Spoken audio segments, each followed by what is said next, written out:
இந்த ஒரு வாரத்துல மட்டும் 5 தேசத்துல வந்து எல்லையை மீறி இருக்குது இஸ்ரேல்.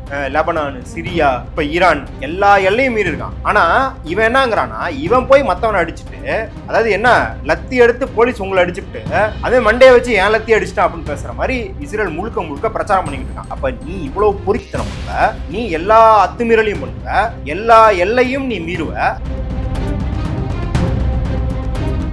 இருக்கிற உலகத்திலே பெரிய ஜனநாயக நாடு நாங்க தான் அப்படின்னு சொல்லிக்கிறோம். அமெரிக்கா டீலுக்கு வரல, நாங்க 80 பேரை கொண்டோம், 300 பேரை வந்து சாகர நிலைமையில விட்டு வச்சிருக்கோம், ஒரு ஊரை ஃபுல்லா அடிச்சு பில்டிங் எல்லாம் வந்து கவுத்து வச்சிருக்கோம். இது வந்து என்ன பேச்சு? இது வந்து டீலுக்கு வரல அப்படிங்கிறதுக்கு இதெல்லாம் அறமா? இங்க அதானி நிறுவனம் இஸ்ரேலுக்கு வெப்பன் சப்ளை பண்ணுது அப்படிங்கிற டாக்குமெண்ட்ஸ்லாம் அவங்க வெளியே கொண்டு வந்தாங்க. அப்ப அந்த அளவுக்கு ரொம்ப மோசமாக அறத்தின் பல் கொஞ்சம் கூட ஒரு துளி கூட நிற்காம இந்திய அரசாங்கம் செயல்பட்டு இருக்கு. இது எந்த பின்னணியில பார்க்க வேண்டும்னா, இந்தியா அப்படிங்கிற தேசம் எப்பயுமே நீங்க வந்து பாத்தீங்கன்னா காந்தியிலேருந்து பெரியார்லேருந்து எல்லாருமே பாலஸ்தீனிய ஆதரவு. அங்க அரபு மக்கள் ஒடுக்கப்படும் போது அரேபிய திராவிடர்கள்னு சொன்னார் பெரியார். அப்ப அப்படி ஒரு மரபுல இருந்து வந்திருக்கிறோம். மோடி வரும் வரை யாருமே இஸ்ரேலுக்கு ஓப்பனாக ஆதரவு தெரிவிச்சதில்ல. மோடி தான் முதல்ல பிரைம் மினிஸ்டர் வந்து ஒரு 35 வருஷத்துக்கு அப்புறம் போய் நேராக போய் நேத்தன்யாவை சந்திக்கிறாரு. பீச்சில் நின்று போட்டோ எடுத்துக்கிறாங்க. 2 பேரும் அவ்வளோ நண்பர்கள் அப்படின்னு சொல்றாங்க. மோடி வரிக்கு வரி சொல்லும் போது ட்ரம்ப்ல இருந்து நேத்தன்யாவு வரைக்கும் தன்னோட நண்பர்கள் அப்படின்னு சொல்லிக்கிற அளவுக்கு ஒரு கேவலமான நிலைமைக்கு. அது எந்த அளவுக்கு கேவலமான நிலைமைக்கு போயிருக்கோம் அப்படின்னா, ஒரு 5 நாட்களுக்கு முன்னாடி ஐநா சபையில வந்து போர் நிறுத்தம், பாலஸ்தீன மக்கள் மீது குண்டு போடாதீங்க அப்படின்ற போர் நிறுத்தத்துக்கான ஒரு தீர்மானம் கொண்டு வந்தபோது இந்தியா அதுல உலகத்தில் இருக்கிற 90% நாடுகள் போரை நிறுத்த வேண்டும்னு ஓட்டு போடுறாங்க. ஏன்னா அங்கே குழந்தைகள் சாகுறாங்க. அவங்க வந்து குழந்தைகள் சாகிறது மட்டும் இல்லாம மக்களுக்கு வந்து நிவாரணப் பொருட்களை தரேன் அப்படின்னு சொல்லி ஒரு இடத்துக்கு வர வச்சுட்டு குறிப்பாத்து மக்களை சுடுற அந்த போக்குகள்லாம் இருக்கு. மக்கள் சாகிற வீடியோக்கள் மட்டும் இல்ல, இஸ்ரேலிய ராணுவத்தினரே டிக்டாக் மாதிரி ரீல்ஸ் போடுறாங்க. பாருங்க, இன்னைக்கு இத்தனை குழந்தைகளை கொண்டிருக்கோம், அவங்க வந்து ஹீப்ரு மொழியில கடவுளுக்கு வந்து கோஷம் போடுற மாதிரி கோஷம் போட்டு இத்தனை பேரை கொண்டு அவ்வளோ ஆர்ப்பரிச்சு சொல்றாங்க. மத்திய கிழக்கு நாடுகளில் பெரும்பாலும் வந்து சிரியா, கத்தார் போன்ற சவுதி போன்ற மற்ற எல்லா நாடுகளுமே இன்னைக்கு இஸ்ரேலுக்கோ அமெரிக்காவுக்கோ வந்து சாதகமாக செயல்பட்டு இருக்கு. இன்னைக்கு வந்து எதிர்த்து தைரியமா நிற்கிற நாடு அப்படின்னா அது ஈரான் மட்டும்தான். அப்ப ஈரான்ல வந்து ஒரு பொம்மை அரசை உருவாக்குறதுக்காக வந்து அமெரிக்காவும் இஸ்ரேலும் திட்டமிட்டு இது நடத்தப்பட்டதா சொல்லுவாங்க. கண்டிப்பாக இது வந்து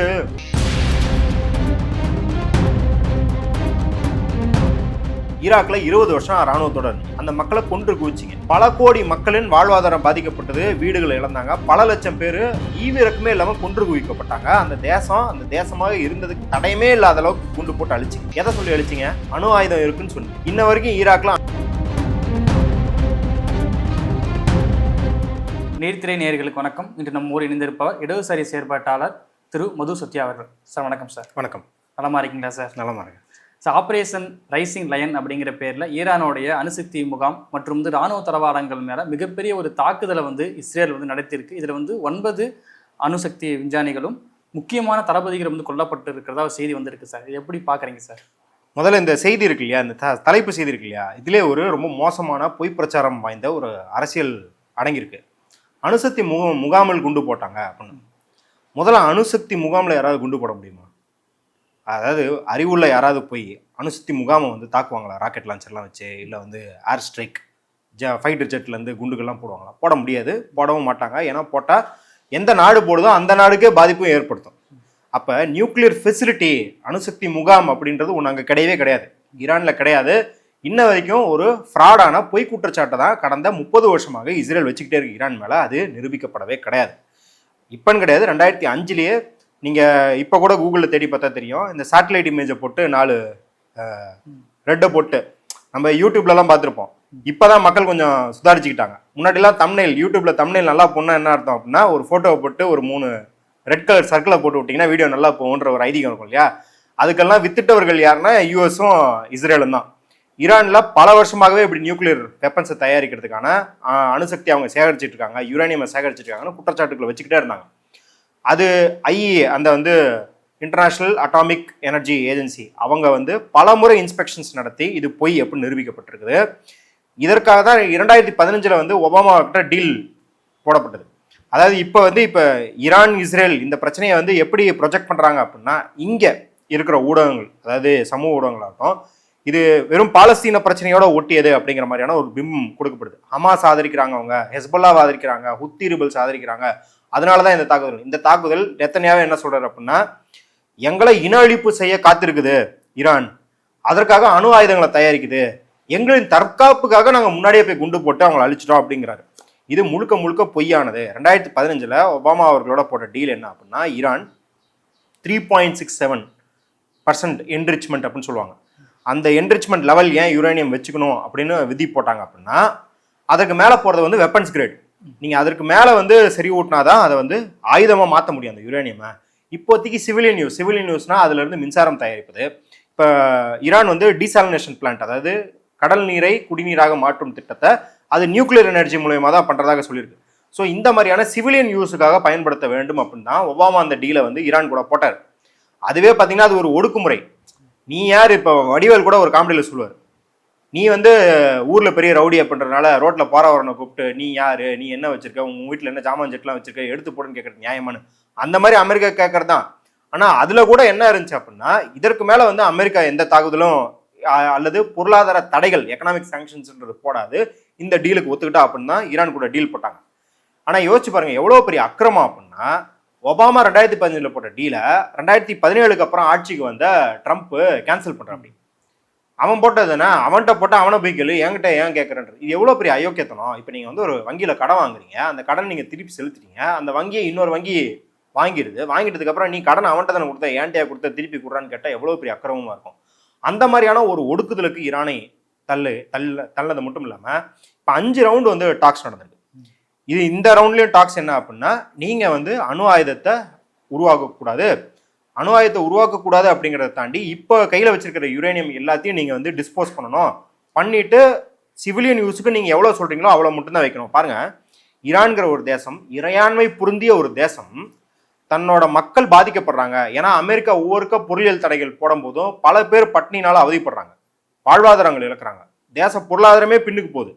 இது வந்து அமெரிக்கா வந்து எந்த சட்டப்பூர்வமானது கிடையாது. இந்த தடைகள் எந்த அறத்தின் பாலும் அமெரிக்கா யார் சொல்றது? இவங்க கூட வந்து வர்த்தக உறவு வச்சுக்காதீங்கன்னு சொல்லுது அமெரிக்கா. எல்லா நாடுகளும் அமெரிக்காவுக்கு பயந்து அதை ஃபாலோ பண்ணுதுன்னும் போது ஈரான் இந்த பாதிப்புகளை ஏற்றுக்கொள்ள முடியாம வேற வழி இல்லாம தன்னோட தேசத்தின் கதவுகளை இவங்க எப்பெல்லாம் கேட்கறாங்களோ அவங்கெல்லாம் திறந்து விட்டு இந்த international atomic energy agency investigation பண்ண விட்டுருக்கு. இது வரைக்கும் ஏற்கனவே ஒரு 15-20 தடவை அட்டாமிக் கூட ஒரு அறிக்கையை வந்து அவங்க சப்மிட் பண்ணியிருக்காங்க இல்லையா? சர்வதேச அணுசக்தி முகாம் என்ன சொல்றாங்க அப்படின்னா, அவங்க 67% மேல வந்து செறிவூட்டப்பட்ட யூரேனியம் இருக்கு, இதை வைத்து வந்து 9 அணுகுண்டை வந்து தயாரிக்க முடியும் சொல்லி அறிக்கை தாக்கல் செஞ்சாங்க. அதாவது ஒரு நாடு டீல் போடுது, அமெரிக்கா ஈரான் கூட டீல் போடுது. டீல் படி நீ இந்த அளவுக்கு மேலே வச்சுக்கூடாது அப்படின்னு சொல்றாங்க, இவங்க ஒத்துக்கிறாங்க. டீல்ல இருந்து இவங்க விட்ரா பண்ணிட்டு அவங்க மட்டும் ஏன் அந்த டீல்ல வந்து இருக்கிற புள்ளியை வந்து கடைபிடிக்கணும்? நீ தான் டீலே இல்லைன்ட்டு இல்லை. அதாவது டீல் கேன்சல் பண்ணது அப்படிங்கிறது அமெரிக்காவுக்கு மட்டும் அப்ளிகபிள் ஆகும், ஈரானுக்கு அப்ளிகபிள் ஆகாதா? டீல 2 பேர் போடுறோம், 2 பேருக்கு 2 பேருக்கு தானே கேன்சல் ஆகும். அப்ப ஈரான் என்ன அப்படின்னா, நான் கட்டுக்கோப்பா இருக்கணும், நீ எதுக்கு சைன் பண்ண? அதுக்கு நீ ஒரு சில பாயிண்ட்கள் சொல்லியிருக்க, அதை நீ பூர்த்தி செஞ்சாதான் நான் பூர்த்தி செய்யணும். நான் எதுக்கு பூர்த்தி செய்யணும்? இன்னொன்னுங்க, இவ்வளோ அளவில் இருக்குது, இதுலேருந்து இத்தனை குண்டை தயாரிக்கலாம், 9 குண்டு மட்டுமே தயாரிக்கிற அளவுக்கு அணு வச்சுக்கிட்டு அவன் ஒரு நியூக்ளியர் ப்ரோக்ராம் வச்சிருப்பானா? நீங்கள் யோசிச்சு பாருங்க. இந்த கேள்வி இஸ்ரேல் பக்கம் திருப்பப்படுதா? இஸ்ரேல் அணு ஆயுதம் வச்சிருக்கானா இல்லையான்றதை இன்ன வரைக்கும் அஃபிஷியலாக ஒழுங்காக ஒத்துக்கிறதே கிடையாது. ஆனால் சர்வதேச நிறுவனங்களாகட்டும், ஆராய்ச்சியாளர்கள், ஆய்வாளர்கள் சொல்கிறது என்ன அப்படின்னா, 200க்கும் மேற்பட்ட அணுகுண்டுகளை தயாரித்து அவன் வச்சிருக்கிறான் அப்படின்னு சொல்கிறாங்க. அதை பற்றி எந்த இன்ஸ்பெக்ஷனும் கிடையாது. இங்க 9 அணுகுண்டுகள் தயாரிக்கல, அணுகுண்டு பொருந்திய ஏவுகணைகளை தயாரிக்கல, 9 அணுகுண்டுகள் தயாரிக்கும் அளவுக்கு யுரேனியம் இருக்குது. அதுவும் செறிவூட்டப்பட்ட யுரேனியம் கிடையாது, அந்த அளவுக்கு யுரேனியம் இருக்கு. அது civilian use grade uranium, weapons grade யுரேனியமே கிடையாது. ஒண்ணுமே இல்லை. இந்த சேர் இருக்கு, நம்ம உட்காந்துருக்க சேர் இருக்கு, இதெல்லாம் இரும்பு இருக்கு, இதெல்லாம் ஊருக்குன்னா 2 கன்னு செய்யலாம். அப்ப நீர்த்திரை சேனல்ல வந்து 2 கன்னு செய்யறாங்க அப்படின்னு எவனாச்சும் சொன்னா, யாரா நீ எங்கடா வந்திருக்க, குடிச்சு கிடிச்சிருக்கியாடா அப்படின்னு கேட்போம் இல்லையா? அப்போ அந்த மாதிரியான ஒரு கேவலமான ஒரு வதந்தியை வச்சுக்கிட்டு இப்போ என்ன ஆகும் அப்படின்னா, இன்னைக்கு போர் சூழல் ஆகிப்போச்சு. இல்லை அப்படின்னா திருப்பி 6 மாதம் கழிச்சு இன்டர்நேஷனல் ஏஜென்சி வந்து ஒரு இன்வெஸ்டிகேஷன் நடந்திருக்கும். 2 வருஷம் கழிச்சு ரிப்போர்ட்ல என்ன தெரிஞ்சிருக்குன்னா, ஈரான்ட்ட அணுகுண்டு 9 அணுகுண்டெல்லாம் எதுவும் கிடையாது, அவங்க வச்சிருந்த யுரேனியம் வந்து சக்தியே இல்லாத யுரேனியம். 2 வருஷம் கழிச்சு ரிப்போர்ட் வரும். இதை நம்ம வந்து 2000கள் ஆரம்பத்துலேருந்து பார்த்துக்கிட்டே தான் வரோம். ஆனால் ஒவ்வொருக்கும் அக்யூசேஷன் வரும்போதும், ஒவ்வொருக்கும் குற்றச்சாட்டு வைக்கும் போதும், ஐயோ அணுகுண்டு தயாரிக்கிறான், அவ்வளோதான், மிடில் ஈஸ்ட் ஃபுல்லாக காலி பண்ண போறான் அப்படின்னு ஒரு பொய் பிரச்சாரத்தை பண்ணிக்கிட்டே இருக்காங்க. அது மட்டும் இல்லாமல் இதற்கு முன்னாடி 15 இடத்துல வந்து அணுப்பொருட்கள் வச்சுருந்தாங்க அப்படின்னு சொல்லி, அந்த கதிர்வீச்சுடைய ரேடியோ ஆக்டிவ் சப்ஸ்டன்ஸை வச்சுருந்தாங்க அப்படின்னு சொல்லி போய் இன்வெஸ்டிகேஷன்லாம் பண்ணாங்க. அது வந்து வெட்ட வெளிச்சமாக என்ன தெரியுது அப்படின்னா, மொசாட் அமைப்பு ஈரானுக்குள் புகுந்து அங்கங்கே இந்த கஞ்சா பொட்டலத்தை வச்சுட்டு அரெஸ்ட் பண்ணுவாங்கல்ல, அந்த மாதிரி யாராச்சும் ஒரு நியூக்ளியர் ப்ரோக்ராம் தயாரிக்கிறாங்க, 15 இடத்துல பொட்டலமா யுரேனியம் வச்சிருப்பானா? ஒரு கண்ட்ரியோட நியூக்ளியர் ப்ரோக்ராம் எப்படி இருக்கும் அப்படிங்கிறது இன்னைக்கு வந்து ஏஐ வந்துருச்சு. இன்னைக்கு வந்து எவ்வளோ ஃபெசிலிட்டிஸ் இருக்குது, எவ்வளோ ஜேர்னலிஸ்டிக் ஆர்டிகல்ஸ் எல்லாத்தையும் படிக்கலாம். அதெல்லாம் படிச்சாலே தெரியும் ஒரு நியூக்ளியர் ஃபெசிலிட்டிங்கிறது எப்படி இயங்கணும்னு. இவங்க வந்து ஏதோ விஸ்வரூபம் படத்துல வந்து இந்த வாஷிங் மிஷின்ல இருந்து சுரண்டி பாம் எடுத்து இந்த குட்டியோண்டு பாம் தயாரிப்பாங்கல்ல, அந்த மாதிரி ஏதோ ஈரான் வந்து முழுக்க செஞ்சுக்கிட்டு இருக்கான். சரி, அதை செஞ்சா முதல்ல இஸ்ரேலுக்குள்ள இந்த தாக்குதலையுமே மொசாட்டோடைய தகவலின் அடிப்படையில் தான், அதுவும் மேல இல்ல 86 மீட்டர் பூமிக்கு அடியில வரைக்கும் போய் வந்து தாக்குதல் நடத்ததா சொல்லப்படுது. ஆமா, அதாவது வந்து வெப்பன்ஸை இஸ்ரேல்ல இருந்து டைரக்டா ஈரானுக்குள்ள அடிக்கிறது மட்டும் இல்லாம ஈரானுக்குள்ளேயே பதுக்கி எடுத்துட்டு போய் அங்க இருந்து உள்ள இருந்தே தாக்குதல் நடத்துற வேலையெல்லாம் பண்றாங்க. அப்ப நீ இவ்வளவு பொறுக்கித்தனம் பண்ணுவ, நீ எல்லா அத்துமீறலையும் பண்ணுவ, எல்லா எல்லையும் நீ மீறுவ. அதாவது எந்த தேசத்தின் எல்லையும் நீ மதிக்க மாட்ட. எல்லா தேசத்துக்குள்ளேயும் இந்த ஒரு வாரத்துல மட்டும் 5 தேசத்துல வந்து எல்லையை மீறி இருக்குது இஸ்ரேல். லெபனான், சிரியா, இப்ப ஈரான், எல்லா எல்லையும் மீறி இருக்கான். ஆனா இவன் என்னங்கிறானா, இவன் போய் மத்தவனை அடிச்சுட்டு, அதாவது என்ன லத்தி எடுத்து போலீஸ் உங்களை அடிச்சுட்டு அதே மண்டையை வச்சு ஏன் லத்தி அடிச்சிட்டான் அப்படின்னு பேசுற மாதிரி இஸ்ரேல் முழுக்க பிரச்சாரம் பண்ணிக்கிட்டு இருக்கான். நீங்க திருப்பி இப்ப ஈரான் அடிக்கும் போதும் பாத்தீங்கன்னா, இப்ப ட்ரம்ப் ஸ்டேட்மெண்ட் என்ன விடுறாரு அப்படின்னா, இது this will get lot worse, இது இன்னும் மோசமாக தான் ஆகும். ஃபர்ஸ்ட் தாக்குதல் நடந்தப்ப ரொம்ப கமுக்கமாக எங்களுக்கு இதுக்கு சம்மந்தம் இல்லை, இஸ்ரேல் வந்து தன்னிச்சையாக செஞ்சிருச்சு அப்படின்னு சொல்லிட்டு நீ என்ன சொல்ற, உடனே டீல்ல சைன் பண்ணல அப்படின்னா இந்த தாக்குதல் இன்னும் அதிகரிக்கும். அப்படின்னா என்ன அர்த்தம்னா, இந்த டீல்ல 5 ரவுண்ட்ல நீ வந்து ரொம்ப மோசமான டிமாண்ட்ஸ் ஈரான்ட்ட வச்சிருக்க. அவன் என்னங்கிறான், ஐயா எங்களுக்கு மின்சாரம் தயாரிப்பதற்கு என் மக்களுக்கு வளர்ச்சி திட்டத்துக்கு தேவையான அளவுக்கு யுரேனியம் தான் நான் வச்சிருக்கணும், அதை வச்சுக்க அலோவ் பண்ணுங்க அப்படின்னு சொன்னாலே அமெரிக்கா அதுக்கு ஒத்து வராம அதுக்கும் குறைவாக வச்சுக்கணுன்றது மட்டும் இல்லாமல் ஃபுல் அண்ட் ஃபுல் அமெரிக்கா இப்போ நம்ம வந்து 123 அக்ரிமெண்ட்னு சொல்லி மன்மோகன் சிங் ஆட்சி காலத்தில் வந்து அமெரிக்கா கூட சைன் பண்ணாங்க. அதில் வந்து ஹைட் ஆக்ட்னு ஒரு கிளாஸ் இருக்குது. அந்த ஹைட் ஆக்ட், அந்த கிளாஸ் என்ன அப்படின்னா, அமெரிக்க விதியின்படி, அது ஹைடுங்கிறது அது ஒரு பேர், அது ஹைட் ஆக்ட்ன்றது வந்து இப்போ எப்படி அது சிஏ ஆக்ட், வக் ஆக்ட்னு சொல்கிறோம், அந்த மாதிரி ஒரு சட்டம். அந்த ஆக்டின் படி என்னன்னா, எப்போனாலும் வந்து அமெரிக்கா வந்து ரைடு பண்ணி விசாரிக்கலாம், உங்கள்கிட்ட இந்த வெப்பன் இருக்கா அந்த வெப்பன் இருக்கான்னு. இந்த மாதிரியான பல ஒடுக்குமுறை கிளாஸுகள் வைக்கும்போது ஈரான் பின்வாங்க தான் செய்யும், நெகோசியேஷன் பண்ண தான் செய்யும். ஆனால் என்ன பண்ணுறாங்க, வன்முறையை பயன்படுத்தி, லிட்ரலி சொல்லணும்னா இந்த சிங்கம் படத்தில் வந்து பிரகாஷ்ராஜ் ஒரு கன்ஸ்ட்ரக்ஷன் பிஸ்னஸ் ஆள்கிட்ட போய் பேசுவார், ஏங்க யாராவது வந்து பிரச்சனை பண்ணுவாருங்க, யாருங்க வருவாங்கடா நான் வருவேன்டா அப்படின்னுவார். அது போல் அமெரிக்கா லிட்ரலாக இந்த டீலை தன்னோட டிமாண்ட்ஸ்க்கு ஏற்ற மாதிரி முடிக்கணும் அப்படின்றதுக்காக கட்ட பஞ்சாயத்து பண்ணுவதற்கு 60 நாள் வந்து டைம் கொடுத்தோம் நாங்க, அந்த டைமுக்குள்ள நீங்க வந்து வரல, கூடுதலாவும் டைம் கொடுக்குறோம் வாங்கன்றாங்க. இல்ல கூடுதலா டைம் கொடுக்குறோம் வாங்கினா நீங்க பொருளியல் ரீதியா தடை போடுறதே நம்ம ஆதரிக்கல, பொருளியல் ரீதியா தடையாவது போடுங்க. எப்படி நீங்க வந்து அப்பாவி மக்கள் 78 பேரை நீங்க கொண்டுட்டு டீலுக்கு வரல அதனால தான் கொள்ளணும் அப்படின்னு சொல்றது எந்த ஜனநாயகம்? இதுல லீடர் ஆஃப் த ஃப்ரீ வேர்ல்டுன்னு அமெரிக்கா சொல்லிக்குவோம், இருக்கிறதுலே உலகத்திலே பெரிய ஜனநாயக நாடு நாங்க தான் அப்படின்னு சொல்லிக்கிறோம். அமெரிக்கா டீலுக்கு வரல நாங்க 80 பேரை கொண்டோம், 300 பேரை வந்து சாகர நிலைமையில விட்டு வச்சிருக்கோம், ஒரு ஊரை ஃபுல்லா அடிச்சு பில்டிங் எல்லாம் வந்து கவுத்து வச்சிருக்கோம். இது வந்து என்ன பேச்சு? இது வந்து டீலுக்கு வரல அப்படிங்கிறதுக்கு இதெல்லாம் அறமா? அதெல்லாம் எந்த அறத்திலையும் பொருத்த முடியாது. அது மட்டும் இல்லாம இஸ்ரேல் தொடர்ந்து என்ன மாதிரியான பிரச்சாரம் பண்ணிக்கிட்டு இருக்கு அப்படின்னா, ஈரான் எங்களை கொன்றளிக்க முற்படுது, ஈரான் கமினேனி வந்து அலி சையத் கமினேனி வந்து ஈரான் இருக்கவே கூடாதுன்னு பிரச்சாரம் பண்ணிக்கிட்டு இருக்காரு. எப்ப 2015 பிரச்சாரம் பண்றாரு. அப்ப எங்களுக்கு 2ஆம் உலகப் போரில் ஹிட்லர் என்ன இன்டென்ஷனோட இருந்தாரோ அதே இன்டென்ஷனோட அலி கமினேனி இன்னைக்கு செயல்பட்டுக்கிட்டு இருக்காரு. அப்ப அவரை வந்து வீழ்த்துறதும் இந்த அரசாங்கத்தை வீழ்த்துறதும் இஸ்ரேல்ல இருக்கிற யூதர்கள் எங்களை நாங்களே தற்காத்துக் கொள்வது. இது வந்து எவ்வளவு பெரிய பொய் அப்படின்னா, நான் வந்து இந்த உதாரணத்தை எல்லா இடத்துலையும் சொல்றது, பெரியார் பார்ப்பனர்களை கொன்று குவிக்க சொன்னார் அப்படின்ற ஒரு வதந்தியை பரப்புவாங்கல்ல, அதாவது குலக்கல்வி திட்டத்தை வந்தபோது எல்லாரும் ரெடியா வச்சு இருந்துக்கோங்க, தயார் நிலையில இருங்க, குலக்கல்வி திட்டம் மட்டும் இது பண்ணா பத்தி எரியும்னு சொன்னாரு. அந்த மாதிரி எந்த இன்டென்ஷனும் கிடையாது, அது ஒரு நெகோசியேஷன், அப்போ ஒரு மிரட்டல். அந்த மாதிரி நான் இதுக்காக பெரியாரும் ஈரானும் ஒன்று அப்படிங்கிறது கிடையாது, ஒரு உதாரணத்துக்கு நம்ம மக்கள் புரிஞ்சுக்கிறதுக்கு சொல்றேன். அதே போல ஈரானின் தலைவர் அலி கமேனி சொல்றது என்ன அப்படின்னா, இஸ்ரேல் அழியணும், இஸ்ரேல் இருக்கக்கூடாது அப்படின்னு சொல்றது இஸ்ரேலிய மக்களை கொன்று குவிப்பது, யூதர்களை இன அழிப்பு செய்வது கிடையாது. அங்கே வாக்கெடுப்பு நடத்துங்கள், பாலஸ்தீனியர்கள் அதாவது அரேபியர்கள் யூதர்கள் எல்லோரும் சேர்ந்து அங்கு ஒரே தேசமாக இருக்க வேண்டும் அப்படிங்கிறது தான். இஸ்ரேல் இருக்கக்கூடாது, இஸ்ரேல் அப்படின்றது அவர் என்ன சொல்றாருன்னா ஒரு யூத தேசமாக அங்கே இருக்கக்கூடாது. அது யூத தேசம் அப்படிங்கிறத விட நீங்க யூதர்கள்னா அந்த பகுதியில் இருக்கிற யூதர்கள் மட்டும் இல்லை, நீ நியூ ஜெர்சிலேருந்து கலிஃபோர்னியாவிலேருந்து யூகேலேருந்து ஃப்ரான்ஸ்லேருந்து எல்லாத்தையும் கூப்பிட்டு வந்து பணக்காரெல்லாம் கூப்பிட்டு வந்து இங்கே இருக்கிற பூர்வக்குடி மக்களை அப்புறப்படுத்திட்டு அங்கே நீ வந்து கால்ஃப் கோர்ட்டு கட்டிக்குவ, அப்பார்ட்மெண்ட் கட்டிக்குவ, ரேஸ் கோர்ஸ் கட்டிக்குவ, இதற்காக அரபு மக்கள் பாடுபடணுமா, வதைக்குள்ளாகணுமான்றதான் அவர் சொல்றாரு. அப்ப எல்லாத்துக்கும் ஒன்றுபட்ட ஒரு ஜனநாயக நாடாக அது உருவாகணுன்றதான் இஸ்ரேல் அழியணுங்கிறது. இஸ்ரேல் அழியணுங்கிறது அங்க இருக்கிற மக்களை இனஅழிப்பு செய்யணுமோ இல்ல அங்க இருக்கிற அரசை தூக்குல போடணுமோங்கிறது கிடையாது. அப்ப அப்படி இருக்கும்போது இந்த பிரச்சாரத்தை திரித்து தொடர்ந்து அமெரிக்காவும் இஸ்ரேலும் பிரச்சாரம் பண்ணிக்கிட்டே வருது. இதற்கு உடந்தை போறதாகத்தான் நம்ம நாடும் வந்து வெக்கம் கெட்டு போய் கிடக்குது. நம்ம பார்த்துருவோம், இவ்வளவு பிரச்சனை நடக்குது. அமெரிக்காவே யமன் கூட சீஸ்ஃபயருக்கு வரான். யமன் கூட அவன் ஏன் சீஸ்ஃபயருக்கு வரான் அப்படின்னா, இவ்வளோ நாளா அந்த ரீஜன்ல அங்க இருக்கிற குறிப்பாக அரபு மக்களுக்கு பெரிய துரோகி யாருன்னா சவுதி. சவுதியும் அமெரிக்காவும் அதை ஒண்ணுக்குள்ள ஒண்ணு அவ்வளோ கட்டிப்பிடிச்சு நட்பு பாராட்டுற அளவுக்கு பெரிய நண்பர்கள் ட்ரம்ப்பும் அங்க சவுதியும்.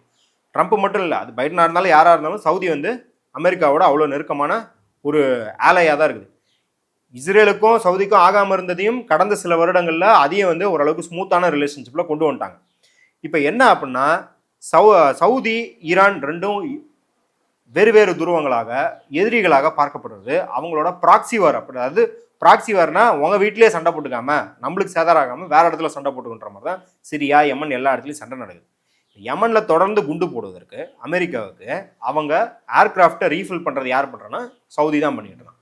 எல்லா கோஆபரேஷன் மிலிட்ரி ரீதியான கோஆபரேஷனும் சவுதி இஸ்ரேலும் பண்றாங்க. இஸ்ரேல் மொசாட் தான் அந்த ரீஜன் ஃபுல்லாவே உளவு பார்க்குது.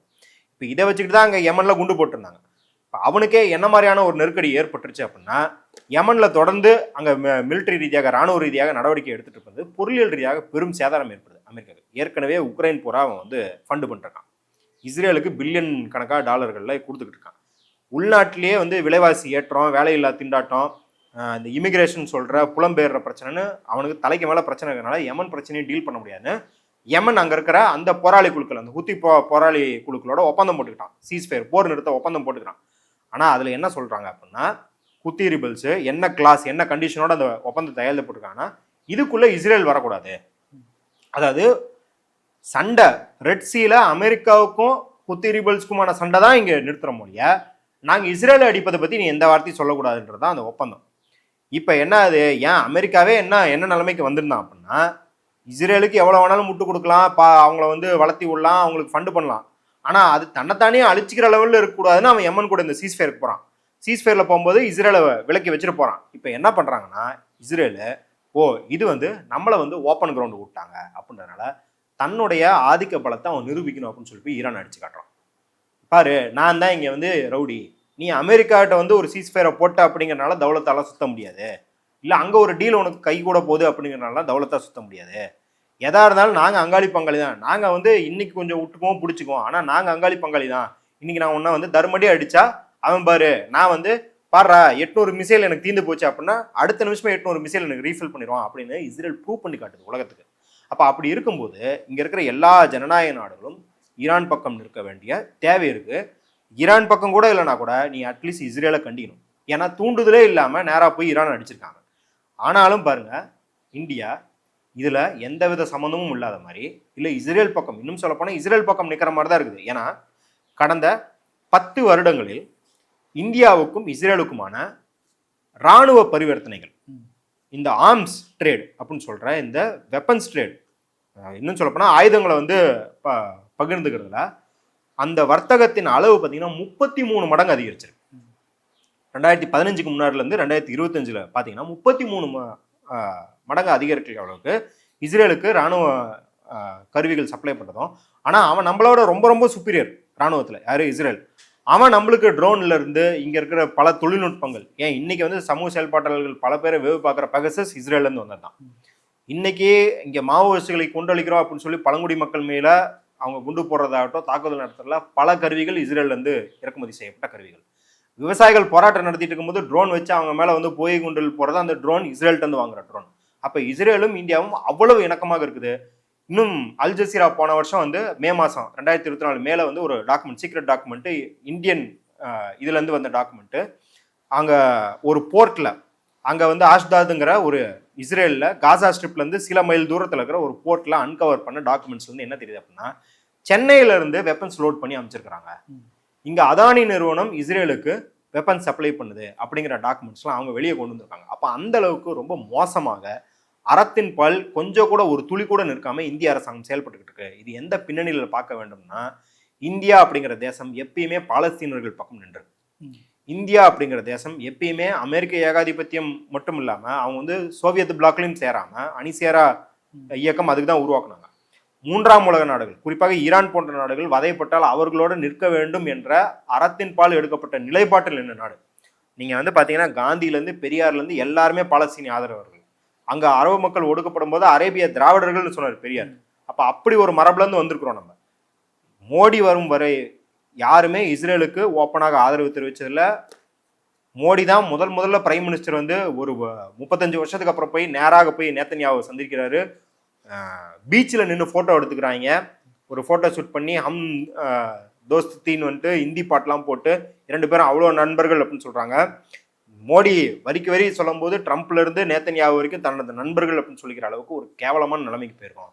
அது எந்த அளவுக்கு கேவலமான நிலைமைக்கு போயிருக்கோம் அப்படின்னா, ஒரு 5 நாட்களுக்கு முன்னாடி ஐநா சபையில் வந்து போர் நிறுத்தம், பாலஸ்தீன மக்கள் மீது குண்டு போடாதீங்க அப்படின்ற போர் நிறுத்தத்துக்கான ஒரு தீர்மானம் கொண்டு வந்தபோது இந்தியா அதில் ஓட்டு போட மறுத்து விட்டது. உலகத்தில் இருக்கிற 90% நாடுகள் போரை நிறுத்த வேண்டும்னு ஓட்டு போடுறாங்க. ஏன்னா அங்கே குழந்தைகள் சாகுறாங்க. அவங்க வந்து குழந்தைகள் சாகிறது மட்டும் இல்லாமல் மக்களுக்கு வந்து நிவாரணப் பொருட்களை தரேன் அப்படின்னு சொல்லி ஒரு இடத்துக்கு வர வச்சுட்டு குறிப்பாத்து மக்களை சுடுற அந்த போக்குகள்லாம் இருக்கு. அந்த வீடியோக்கள், அதாவது மக்கள் சாகிற வீடியோக்கள் மட்டும் இல்லை, இஸ்ரேலிய இராணுவத்தினரே டிக்டாக் மாதிரி ரீல்ஸ் போடுறாங்க. அவங்க பாருங்க, இன்னைக்கு இத்தனை குழந்தைகளை கொண்டிருக்கோம். அவங்க வந்து ஹீப்ரு மொழியில கடவுளுக்கு வந்து கோஷம் போடுற மாதிரி கோஷம் போட்டு இத்தனை பேரை கொண்டோன்னு அவ்வளோ ஆர்ப்பரிச்சு சொல்றாங்க. நம்ம வந்து இங்க ஈழத்துல இன அழிப்பு பண்ணும்போது பார்த்துருக்கோம், எவ்வளோ இராணுவ வீரர்கள் அவங்களே வந்து ஹேண்டிகேம்ல தமிழர்களை சித்திரவதை செய்வதை வீடியோ எடுத்து பெருமையாக சமூக வலைதளங்கள்ல அன்னைக்கு இமெயில் எல்லாத்தையும் அனுப்பி பெருமை சாத்திக்கிட்டாங்கன்னு பார்க்குறோம். அதே மாதிரியான இன அழிப்பை இன்னைக்கு நம்ம இங்க பார்த்துக்கிட்டு இருக்கோம். காசால இந்தியா ஓட்டு போட மறுக்குது அப்படின்னும் போது இது இந்தியர்கள் நம்ம எல்லாத்துக்கும் சர்வதேச அளவுலையும் சரி வரலாற்று பூர்வம் சரி எவ்வளோ பெரிய துயரமான கேவலமான ஒரு நிலைமை அப்படிங்கிறத பார்க்குறோம். அப்போ அந்த நிலைமைக்கு தான் மோடி கொண்டு போய் வச்சிருக்காரு.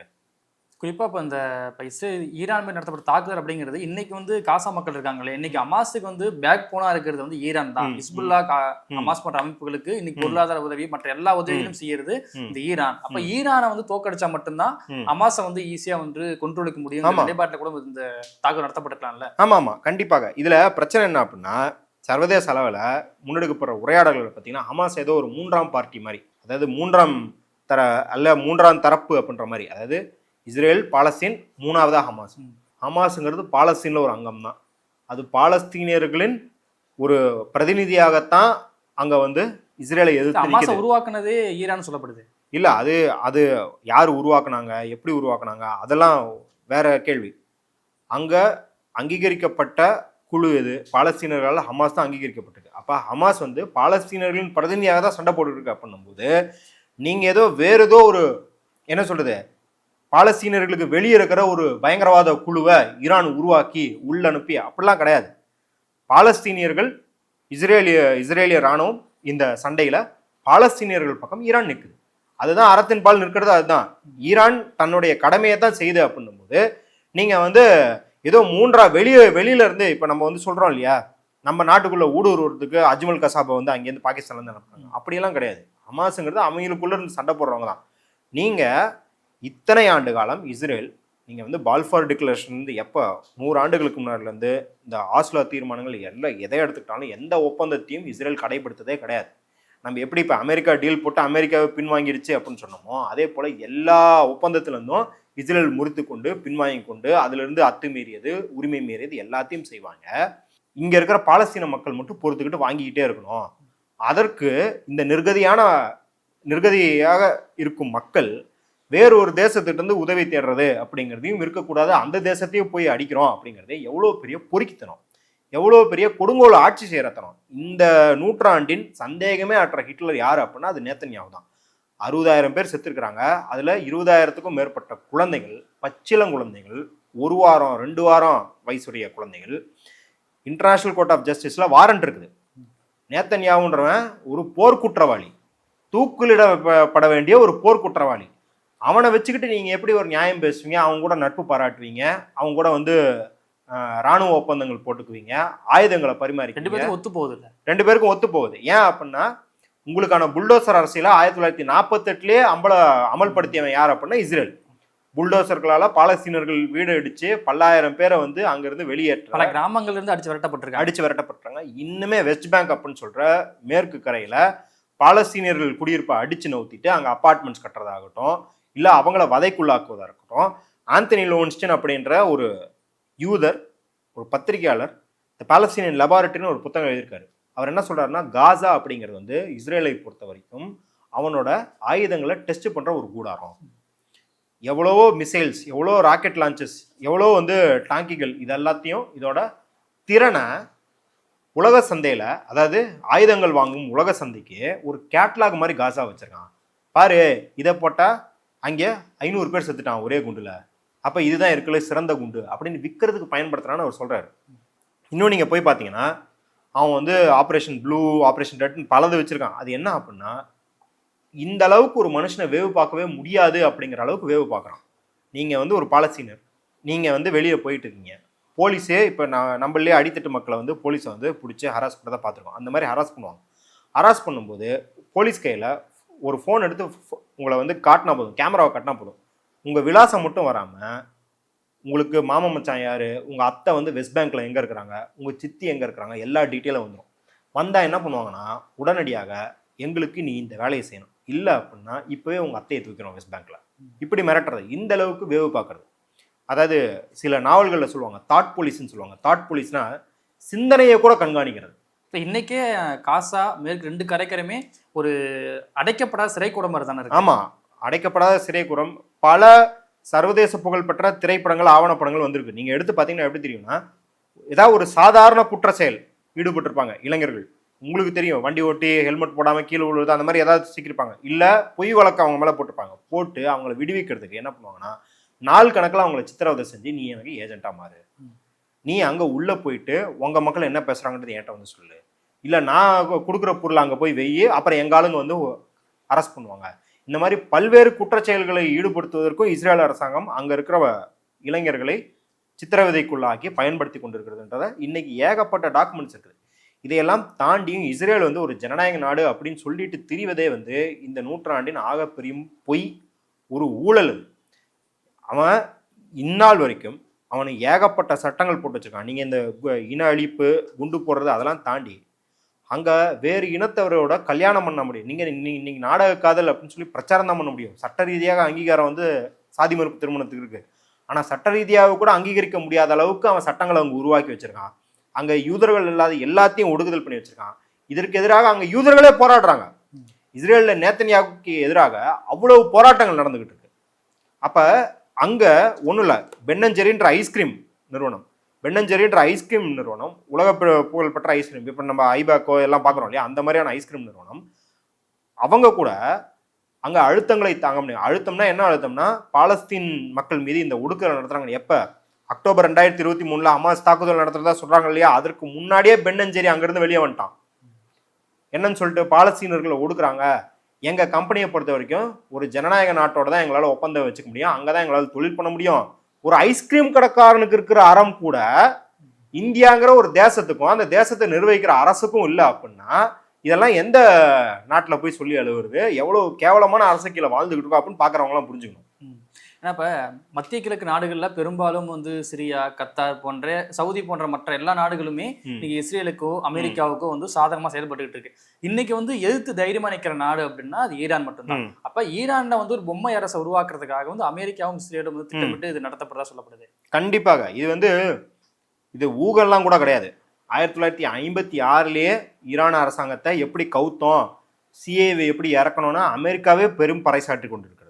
அது ஏகப்பட்ட ஆவணங்கள் இருக்கு. சிஏஏ கிளின்டன், நம்மளுக்கு கவுண்டமணி காமெடிலேருந்து எல்லாத்துக்கும் தெரியும், இவர் தெரியல, இவர் தாண்டா பில் கிளின்டன் அப்படின்ற காமெடிலேருந்து தெரியும்.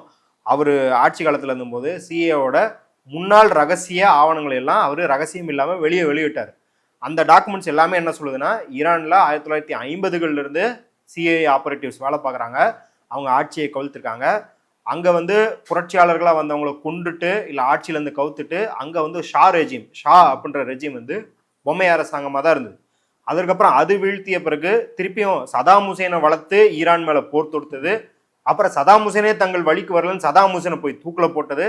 இவ்வளவு அமெரிக்கா தான் பண்ணிக்கிட்டு இருக்குன்றத ஏதோ கான்ஸ்பிரசி தியரி இலுமினாட்டி சதி அப்படிலாம் கிடையாது. அமெரிக்காவே ஒத்துக்கொள்ற எல்லா ஆவணத்திலும் இருக்கு. ஈராக்ல 20 வருஷம் ராணுவத்தோட இருந்தீங்க, அந்த மக்களை கொன்று குவிச்சிங்க, பல கோடி மக்களின் வாழ்வாதாரம் பாதிக்கப்பட்டது, வீடுகளை இழந்தாங்க, பல லட்சம் பேர் ஈவிரக்கமே இல்லாம கொன்று குவிக்கப்பட்டாங்க. அந்த தேசமாக இருந்ததுக்கு தடையமே இல்லாத அளவுக்கு குண்டு போட்டு அழிச்சிங்க. எதை சொல்லி அழிச்சிங்க? அணு ஆயுதம் இருக்குன்னு சொன்னீங்க. இன்ன வரைக்கும் ஈராக்ல அணு ஆயுதம் இருந்ததுக்கான எந்த ஆதாரமே கிடையாது, தடையமே கிடையாது. அப்ப இத்தனை கோடி மக்களை அமெரிக்கா அழிச்சதுக்கு என்ன பதில் இருக்கு? அப்ப அதன் பின்னணியில தான் நம்ம இப்ப ஈரானை பார்க்கணும் இல்லையா? ஐயோ அமெரிக்கா இப்படி பண்ண போறான்னு நீங்களா எப்படி ஒரு ஊகம் இல்லடா.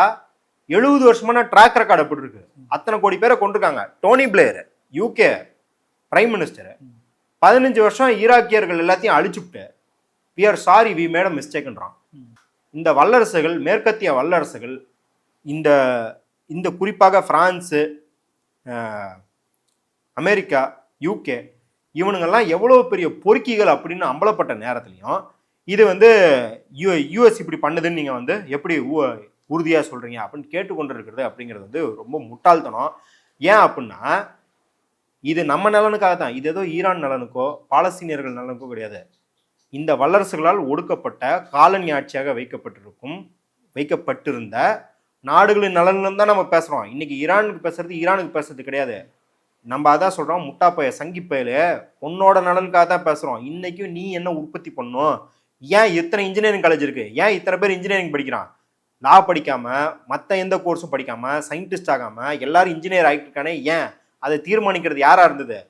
அமெரிக்க ஏகாதிபத்தியத்துக்கு சீப்பான லேபர் வேணும்னு இந்தியா ஃபுல்லாத்தையும் சீப்பாக தொழில்நுட்ப வேலையை பார்க்கறதுக்கு அவன் உருவாக்கி வச்சிருக்கிறதுனால தான் உன் நாடு இன்னைக்கு இப்படி இருக்கு. உன் விவசாயிகள் தற்கொலை பண்ணிக்கிறதுக்கு காரணம் என்னன்னா WTOல அவன் உன்னை நிர்பந்திக்கிறான். அப்ப அமெரிக்க ஏகாதிபத்தியத்துக்கு எதிராக பேசுவது, ஈரானின் பக்கம் நிற்பது அப்படிங்கிறது ஈரானியர்கள் ஆதரிக்கிற, நீ இஸ்லாம் சரியாலாவை ஆதரிக்கிற, டே முட்டாப்பையிலே உன் சோறு, உன் வேலை வாய்ப்பு, உன் கல்விக்கு பேசிக்கிட்டு இருக்கண்டா. அவன் எல்லாத்தையும் ஒன்று அழிச்சுக்கிட்டு இருக்கான். அதோட இணைஞ்சதான் ஈரானின் ஒடுக்குதலும், அதோட இணைஞ்சதான் இந்தோனேசியா, பிலிப்பைன்ஸ், தென் அமெரிக்க நாடுகள், ஆப்பிரிக்க நாடுகள். இன்னைக்கு நம்ம இப்ராஹிம் தோரையை பத்தி பேசியிருந்தோம், இங்க கூட புர்கினா ஃபாசோ, எல்லாரோட நலனும் இணைஞ்சது அப்படிங்கிறத புரிஞ்சுக்கிட்டு இந்தியர்கள் இதுல நிலைப்பாடு எடுக்கணும் முடிய. ஏதோ நீங்க இங்க அப்படியே நீ மகாராஜா மாதிரி இருக்க மாதிரி ஈரானுக்கு ஒரு கருணை தரது, பாலஸ்தீனருக்கு கருணை தரதுலாம் கிடையாது. இன்னைக்கு பாலஸ்தீனர்கள் வதைப்படுறான்னா நாளைக்கு நீ வதைப்பட போற, கியூல நீ பின்னாடி இருக்க தம்பி அப்படிங்கிறத புரிஞ்சுக்கிட்டு பேசணும் அப்படிங்கிறத நம்ம பார்க்குறோம். இதை வலியுறுத்துவதற்காக தான் நாங்கள் 21ஆம் தேதி ஒரு பெரிய பேரணியும் வச்சிருக்கோம். ராஜரத்னம் ஸ்டேடியத்தில் 21ஆம் தேதி மாலை 4 மணிக்கு ஒரு பெரிய பேரணி வச்சிருக்கோம். ஏன்னா இஸ்ரேல் அரசாங்கத்தின் இந்த கோர முகத்தை அம்பலப்படுத்தணும். இந்தியர்களுக்கு அதில் எப்படி பங்கு இருக்கிற மாதிரியான ஒரு செயல்பாட்டை மோடி அரசாங்கம் செஞ்சுக்கிட்டு இருக்கு.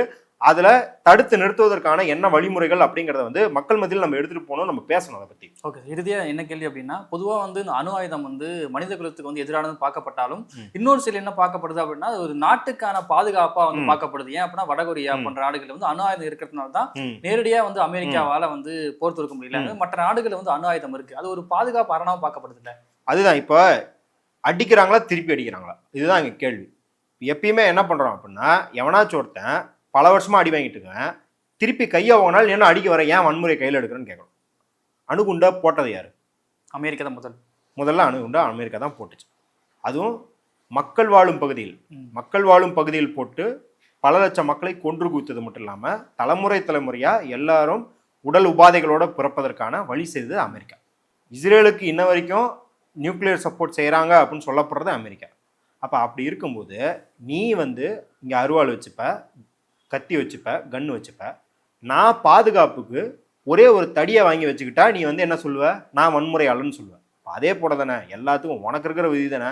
அந்த நான் ப்ரொலிஃபரேஷன் ட்ரீட்டி அப்படிங்கிறதுல இவனுங்களாம் சைன் பண்ணிருக்காங்க, இஸ்ரேலில் சைன் பண்ணிருக்காங்க, எவனும் சைன் பண்ணல. ஆனால் மற்ற நாடுகள் மட்டும் இதை பண்ணும் அப்படின்னு எக்ஸ்பெக்ட் பண்ணுறது பொறுக்கித்தனம்.